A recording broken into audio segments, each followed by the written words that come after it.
But for one Kewaunee County man, the American dream is all he's ever wanted.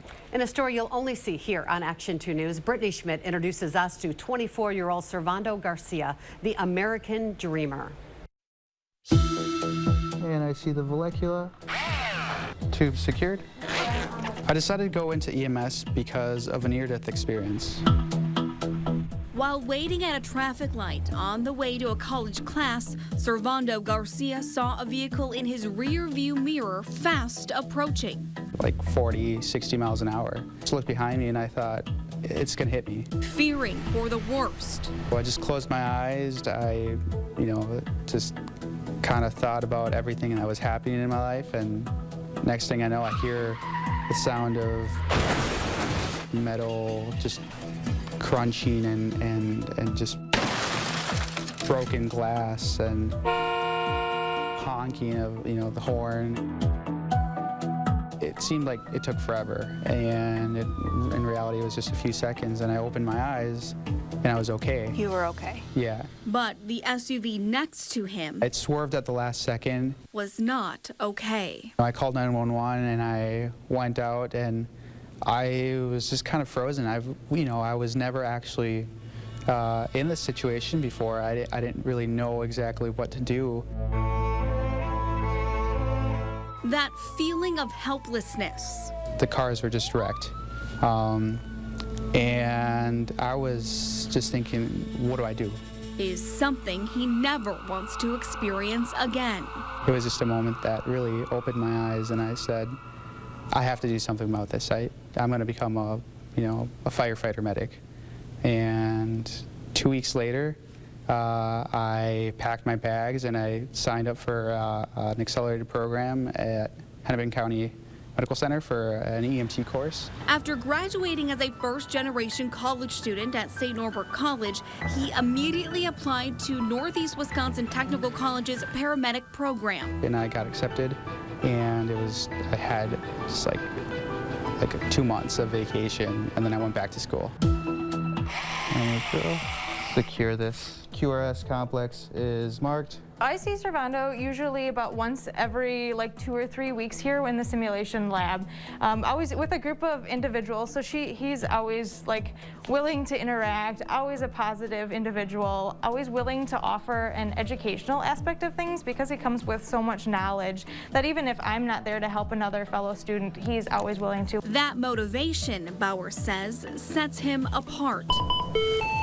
Press hold. So too does his attendance record. I remember one time that there was a snowstorm and he was, a couple minutes late to his normal early time. He's like, I'm sorry, I'm late. I'm like, class hasn't even started. He's like, I know, but I like to get here. I like to be prepared. Greg Lexo says he sees that same passion in Servando. Feel the thyroid cartilage. Out in the field during his internship. He's one that I believe is going to be one of those that's going to be able to de-escalate the situation very easily. Calm the situation down, that's what we're really looking for, and be able to make those right decisions and proper patient care. If that isn't enough to keep his wheels turning, he's also a volunteer firefighter, works full-time, and hopes to get into medical school one day. My parents, like I said, they weren't able to pursue the education that they wanted to, and they weren't giving that option. So I'm very, very fortunate to be able to pursue education. But college isn't cheap, so he applied for an EMS EMT scholarship provided by the Baycare Clinic Foundation with the support of Aurora Baycare Medical Center. At the last minute, I decided to apply for it. In his letter, in times of hopelessness, I remember how far I have come. He describes growing up in Luxembourg-Casco. Proud to call myself a Spartan. As the first Spanish-speaking Hispanic student. I'm the son of 2 immigrants who came to the United States in 1999. But that, too, wasn't easy. My classmates would say, you can't speak English, or you have a weird accent. And sometimes it was just hard to make friends just because I wasn't able to carry on full conversations with them. Right. So Servando turned to cartoons for help. Are you ready, kids? That's kind of how I learned English, watching episodes like SpongeBob. We did it, Patrick! We saved the city! or Dora the Explorer, you know. Do you see the farmer's market? ¿Dónde está? Along with ESL, a class for students learning English as a second language. Every single day I would do my assignments, because I had my assignments from class, and then I also had my assignments from that, you know, that program. From the ESL program. Yeah. So, yeah, so I would So like learn double the work. You're right, yeah. Just to fit in. But once again, that sense of belonging came to a screeching halt. I was 15 and I was, you know, excited to go and start driver's ed. When he tried to get his driver's license, he found out he is an undocumented immigrant. For me, the biggest issue was like, how am I going to drive to school? You know, I didn't even think about, oh, I'm not a U.S. citizen. I was just like, I just wanted to fit in. You know, I thought, it's like, I can't drive. You know, everyone's driving and I can't, so I'm going to get singled out. But reality soon set in. I was scared that suddenly one day I would be deported to a country I barely knew. Good afternoon, everybody.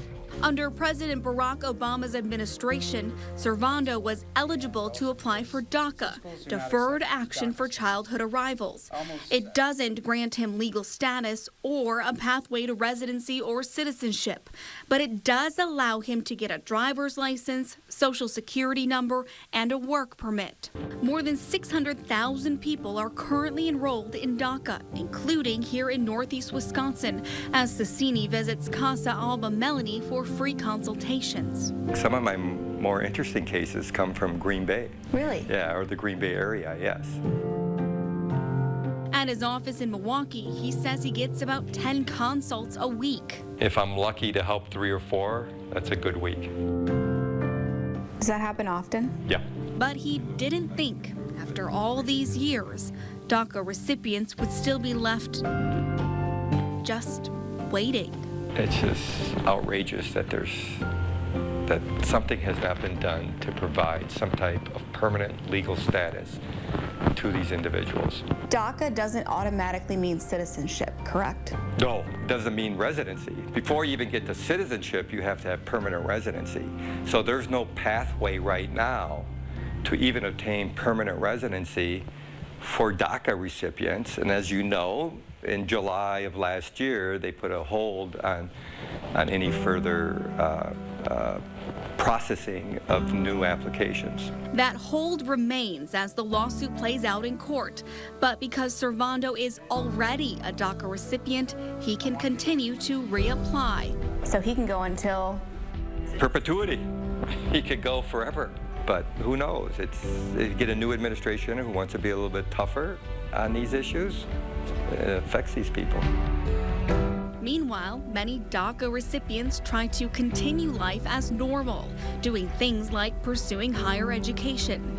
But they're doing that all without the help of federal loans, because due to their status, they can't apply for FAFSA. Since I wasn't eligible for loans, it was just pretty much scholarships and working in order to complete my education. So that was always a huge barrier, wondering how I'm going to pay for school, how I'm going to finish. Dr. Jeff Raffin, president of Northeast Wisconsin Technical College, says it's been that way for a long time.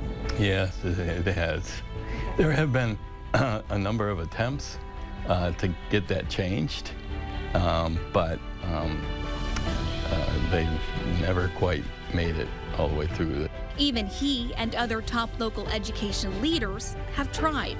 At one point, there was an act called the DREAM Act that was up there, and the three heads of the higher ed institutions here, from St. Norbert, from the chancellor at UWGB at the time, and myself, had jointly put an editorial and opinion article on we should allow these folks to have, the financial aid. But that DREAM Act back in 2010, which would have been a permanent solution for DACA recipients, giving them a pathway to residency and citizenship, never made it off the Senate floor. The motion is not agreed to.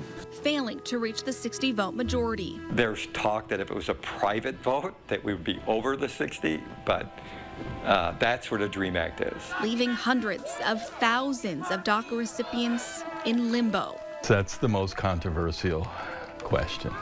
Well, that DACA student's not here legally, so, or their parents didn't come here legally. So we shouldn't be spending taxpayer dollars on them. What we often forget is that these parents and this gentleman himself may very well be working as migrants. They may be working in other ways, and they're paying taxes. How do they pay taxes if they're undocumented? Many will apply for a tax ID number.